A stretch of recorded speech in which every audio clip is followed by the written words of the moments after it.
बहुत बुरी हालत थी, मुझे देखा ही नहीं जा रहा।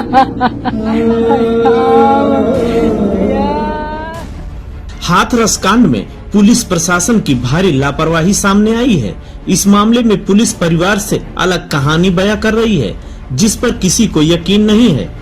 इस मामले में कई अलग अलग पहलू सामने आ रहे हैं, लेकिन पुलिस ने जो कहानी गढ़ी है उसका पीड़िता के परिवार की आपबीती से कोई मेल नहीं है। हम आपको बताते चले कि इस मामले में कौन क्या कह रहा है। भाई की तहरीर पर पहली एफआईआर दर्ज की गई थी। एफआईआर में बताया गया था कि आरोपी संदीप ठाकुर खेत में उसकी बहन का गला घोटने की कोशिश कर रहा था। उसकी चीख पुकार सुनकर जब मां वहां पहुंची तो आरोपी वहां से फरार हो गया। पहली शिकायत में पीड़िता के भाई ने सिर्फ एक आरोपी संदीप ठाकुर का नाम लिखवाया था। अपनी शिकायत में उन्होंने वारदात का वक्त 9:30 बजे का लिखवाया था। उसके बाद SC/ST अधिनियम और IPC की धारा 307 के तहत एफआईआर दर्ज की गई थी। पुलिस के अनुसार एफआईआर को दर्ज करने से पहले पीड़िता के भाई को तहरीर पढ़वाई गई और उसकी सहमति के बाद मुकदमा लिखा गया था।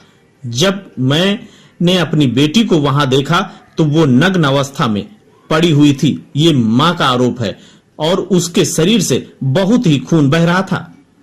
मां का कहना है कि उसने उसे दुपट्टे और उसके खून से लथपथ कपड़ों से ढक दिया।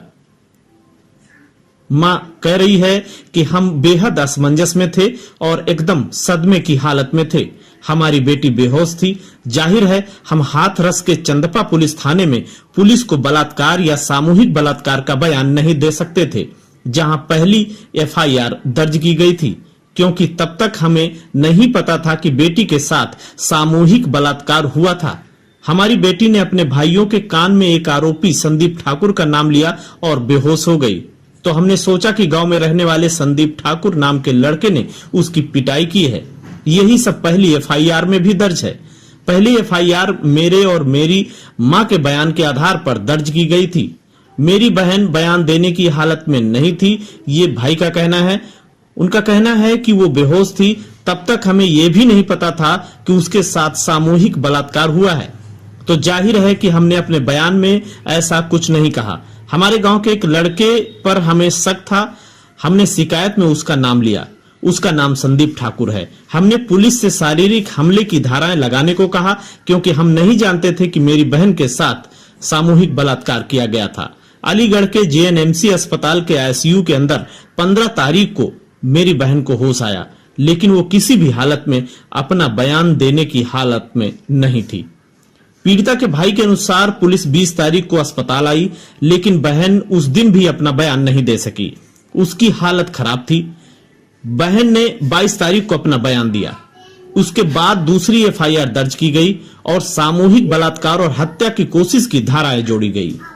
भाई का आरोप है कि मैंने अपनी बहन को देखा, मैंने उसकी हालत देखी। उसकी गर्दन टूट गई थी, उसकी जीभ कट गई थी, पूरी तरह से नहीं बल्कि कटी हुई थी।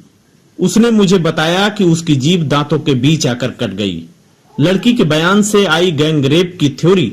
परिवार और पुलिस के अनुसार बीती 22 सितंबर को पहली बार पीड़ित लड़की ने गैंग रेप के बारे में उल्लेख किया और अन्य 3 अभियुक्तों के नाम भी बताए। इसके बाद एफआईआर में धारा बदली गई और फिर 23, 25 और 26 सितंबर को तीनों नामजद अभियुक्त गिरफ्तार कर लिए गए। हाथरस के SP विक्रांत वीर के अनुसार हाथरस या अलीगढ़ के किसी भी डॉक्टर द्वारा लड़की का यौन उत्पीड़न किए जाने की पुष्टि नहीं की गई है।